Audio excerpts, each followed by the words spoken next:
অসম সংখ্যালঘু সংগ্ৰাম পৰিষদৰ নৱম প্ৰতিষ্ঠা দিৱস আজি বৃহস্পতিবাৰে বঙাইগাঁৱত অনুষ্ঠিত কৰা হয়।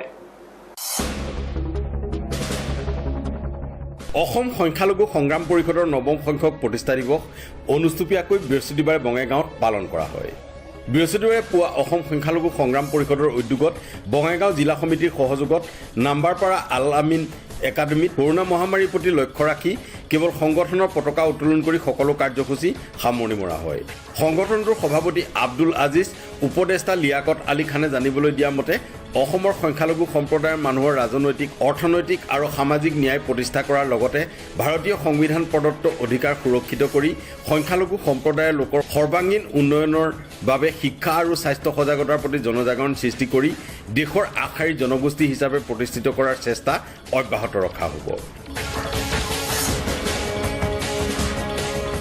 এনেবোৰ লক্ষ্য উদ্দেশ্যৰে অসম সংখ্যালঘু সংগ্ৰাম পৰিষদ নামৰ সংগঠনটো 2012 চনৰ 29 এপ্ৰিলত গুৱাহাটীৰ ভগৱতী প্ৰসাদ বৰুৱা প্ৰেক্ষাগৃহত সংখ্যালঘু সম্প্ৰদায়ৰ কিছুসংখ্যক বুদ্ধিজীৱীয়ে জন্ম দিছিল।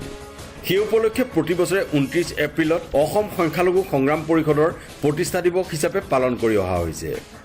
বৃহস্পতিবাৰে পতাকা উত্তোলন কৰে সভাপতি আব্দুল আজিজে। উপস্থিত থাকে উপদেষ্টা লিয়াকত আলী খান, উপসভাপতি শ্বাহজাহান আলী আহমেদ, জিলা সমিতিৰ সভাপতি ৰফিকুল ইছলাম, উপসভাপতি জাকিৰ হুছেইন, সংগঠনটোৰ বিভিন্ন নেতাকৰ্মী।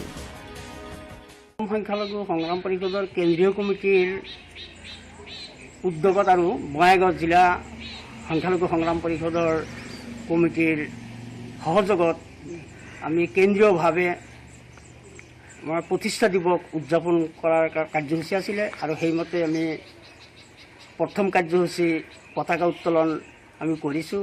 কিন্তু কোভিড-19 প্ৰট'কলৰ কাৰণে আমি আজি বাকী যিবোৰ আমাৰ কাৰ্যসূচী আছিলে সেই কাৰ্যসূচীবোৰ আমি বাতিল কৰিব লগা হ'ল, যিহেতু কোভিড-19 যি SOP দিয়া হৈছে আৰু 144 দিয়া হৈছে, যাৰ কাৰণে আমি বেছি মানুহ সমবেত হ'ব নোৱাৰোঁ। তাৰ কাৰণে আমি বাকী কাৰ্যসূচীবিলাক বাতিল কৰিছোঁ। ককিলাৰ পৰা ইয়াছিন আলীৰ ৰিপৰ্ট, UC নিউজ।